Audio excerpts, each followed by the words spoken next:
Ketua Umum Partai Demokrat Agus Harimurti Yudhoyono mengaku sudah move on dan siap berkoalisi dengan parpol lain. Kemana Partai Demokrat akan berlabuh? Apa yang jadi pertimbangan sebelum memutuskan berkoalisi? Kami akan membahasnya bersama Sekretaris Majelis Tinggi Partai Demokrat Andi Malarangeng dan Direktur Eksekutif Poltreking Hanta Yuda. Selamat malam Bung Andi, Mas Hanta. Selamat malam Friska, Bang Andi. Waalaikumsalam warahmatullahi wabarakatuh. Selamat malam. Terima kasih sudah gabung. Orang bilang kan jangan ambil keputusan saat sedang patah hati. Tapi kalau Mas Ahaye bilang sudah move on, artinya sudah siap untuk membuka hati ya, Bung Andi. Sejauh ini kemana yang coba dijajaki? Sudah ke Mas Ganjar atau Pak Prabowo yang sudah mulai berkomunikasi?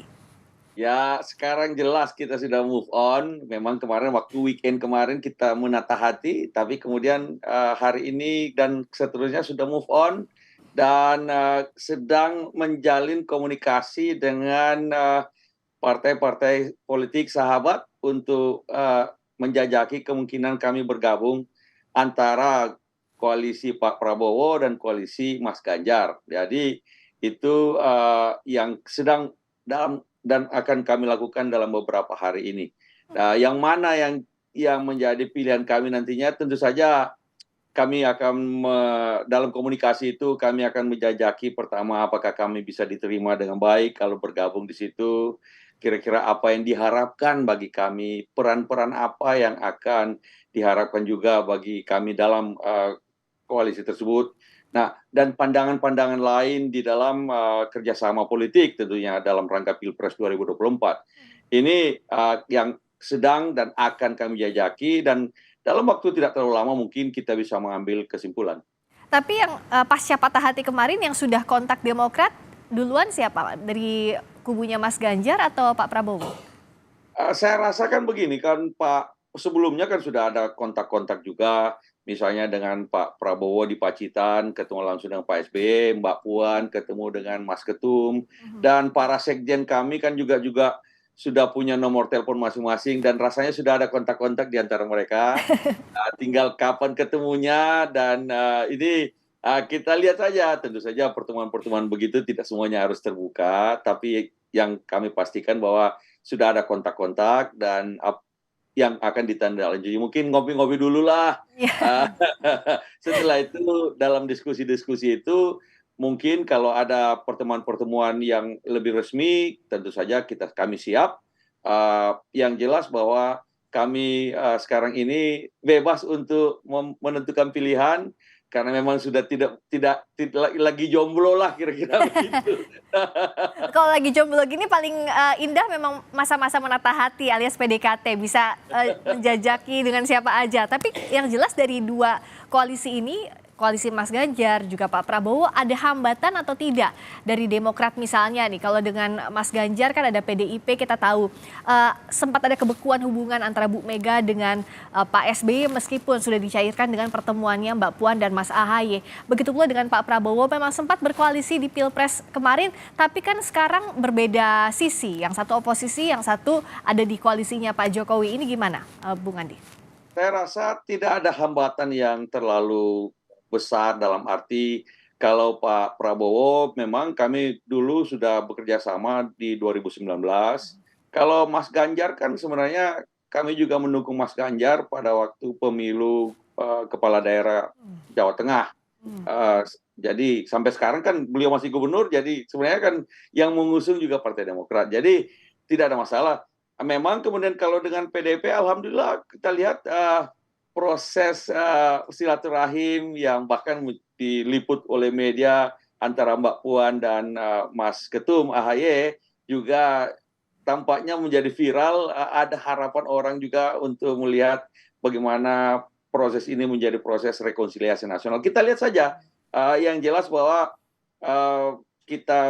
proses ini mudah-mudahan tidak usah terlalu lama karena biar juga jelas langkah Partai Demokrat kemana arahnya. Setelah itu kita juga bisa fokus dengan pemilu legislatif.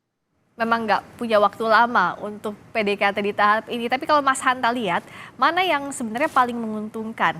Ada narasi rekonsiliasi nasional jika gabung ke Mas Ganjar, atau kembali lagi ke cerita lama bersama Pak Prabowo yang pernah berjuang bersama di 2019 lalu, Mas Hanta? Ya, saya urut mungkin dari sedikit awal. Ada 3 opsi, Friska, Bang Andi, pilihan opsi bagi Partai Demokrat. Satu, saya mengistilahkannya opsi tragis.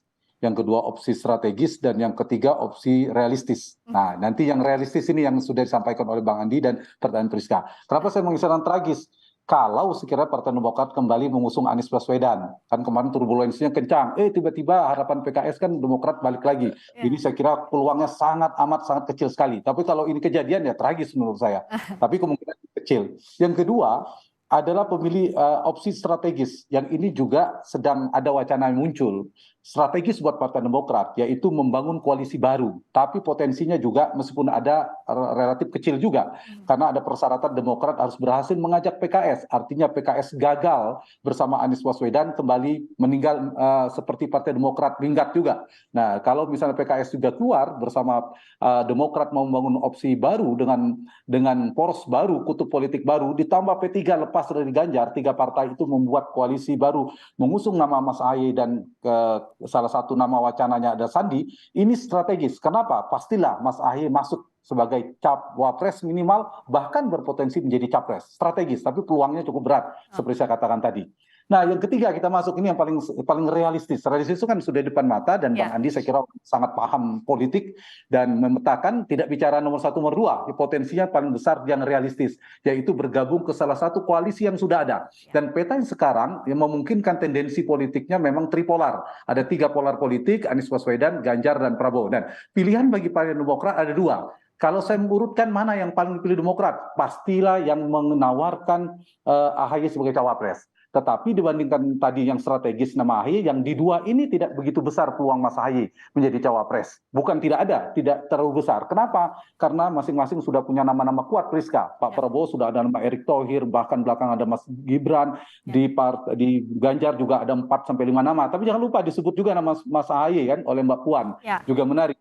Pertimbangan bagi Partai Demokrat sedikit, selain posisi nomor 1 adalah cawapres, tapi kalau ini peluangnya kecil, pasti mempertimbangkan, tadi saya nyambung jadi sampai oleh Bang Andi, mana secara elektoral lebih menguntungkan Partai Demokrat di pemilu legislatif. Jadi irisannya lebih banyak kemana? Kalau pemilih Partai Demokrat itu irisannya pertama ke Anies, kedua ke Prabowo, baru ke Ganjar, pemilih partainya itu. Itu yang kan jadi pertimbangan. Yang kedua adalah potensi menangnya. Terkait power sharing pasti dipertimbangkan, terkait siapa yang paling menang. Dan hari ini petanya kedua-duanya sama-sama kompetitif. Dan bagi Partai Demokrat menurut saya kedua-duanya juga hari ini jangan buru-buru juga Bang Andi memutuskan. Peluangnya menurut saya masih 50-50 ya, antara ke Pak Prabowo atau ke Mas Ganjar Pranowo. Kedua-duanya tadi secara historis ada dengan Pak Prabowo, tapi secara belakangan juga rekonsiliasi politik terjadi pertemuan Mas Ahy dan Mbak Puan terakhir. Jadi bagi Partai Demokrat dan PKS hari ini sama, tidak menjadi penentu lagi. Kalau dulu di koalisi kan satu saja lepas, Nasdem, Demokrat dan PKS, itu mereka menentukan. Kalau sekarang tanpa Demokrat dan katakan PKS belum menentukan dengan tegas, kemudian belum jelas juga di Partai Demokrat, Ganjar tanpa Demokrat sudah bisa bisa berlayar. Prabowo juga bisa begitu. Jadi ada pola di mana posisi tawarnya tidak sekuat ketika kemarin di Anies Baswedan. Dan yang menarik ini, Priska, mungkin posisinya kan sekarang Anies dan komposisinya Anies dengan Muhaimin. Pak Anies Muhaimin ini satu non Jokowi basisnya, kemudian Muhaimin dan PKB ini kan Jokowi. Ini Pak Andi habis ini. Yang kedua, Pak Prabowo kan non Jokowi basisnya. Ambil wakil kemungkinan cawapresnya basis Jokowi. Seperti saya sebut tadi, apakah Gibran, apakah Erick Thohir. Nah, kalau mau mengimbangi itu, Mas Ganjar ambil yang non Jokowi, salah satunya Mas Ahy. Ahy masuk di situ. Oke. Nah, tapi kalau yang pasti cepat dijawab oleh Bung Andi kan, apakah ada kesempatan untuk kembali lagi ke mantan yang putusnya nggak baik-baik? Jawabannya pasti enggak ya, Bung Andi ya. Udah nggak mungkin lah. Itu dari putusan Majelis Tinggi Partai dan sudah kita cabut dukungan itu, masa Pencabutan Jadi, dicabut lagi oke, kan nggak mungkin. biasanya memang kalau mantan putusnya nggak baik-baik nggak mungkin balikan lagi. So sekarang kalau untuk move on-nya, apa yang jadi pertimbangan utama? Apakah power sharing-nya tadi atau masih mencoba kemungkinan baca wapres atau ya secara logis melihat antara power sharing dan juga untuk elektoral ya insentif elektoral untuk Demokrat, Bung Andi? Kalau kami yang paling penting adalah apakah kami diterima dengan baik di situ. Kalau kita diterima dengan baik, kita juga nyaman bergabung di situ. Yang kedua tentu saja peran apa yang diharapkan bagi kami, baik tentunya di dalam masa kampanye atau kalau menang nanti dalam pemerintahan. Dan kemudian setelah itu kita lihat bagaimana pandangan-pandangan tentang kebangsaan, pandangan-pandangan tentang beberapa isu-isu kebijakan yang paling mendasar lah. Nah, kalau setelah itu kita semua ada kesamaan, maka tentu saja lebih gampang kita untuk bergabung bersama. Kalau yang mana, ini kan kita baru memulai dulu penjajakan dalam konteks komunikasi politik ini. Kalau dulu memang pertemuan misalnya dengan Pak Prabowo, pertemuan dengan Mbak Puan, Ya. itu kendalanya adalah kami masih dalam koalisi perubahan, Ya. sehingga pada saat itu kita tidak bisa diskusi lebih dalam lagi Ya. tentang kalau kita bersama-sama. Oke. Nah, kan? Kalau sekarang setiap dalam konteks diskusi itu tujuannya jelas. Bagaimana kalau kami bergabung di sana, apakah kita diterima dengan baik, apa yang diharapkan, Oke, apa akan lebih terbuka ya yang kita bisa diskusinya. sepakati bersama dalam koalisi yang baru ini. Kira-kira begitu. Nah, setelah jawabannya itu jelas, maka kemudian kami akan mempertimbangkan lagi dan diputuskan oleh majelis tinggi. Nanti akan kita segera ketahui apa keputusannya Partai Demokrat, tapi yang jelas harus hati-hati karena jangan sampai patah hati 2 kali. Terima kasih banyak atas waktunya Sekretaris Majelis Tinggi Partai Demokrat Andi Malarangeng dan juga Direktur Eksekutif Poltreking Hanta Yuda. Terima kasih banyak Bung Andi, terima kasih Mas Hanta, selamat malam.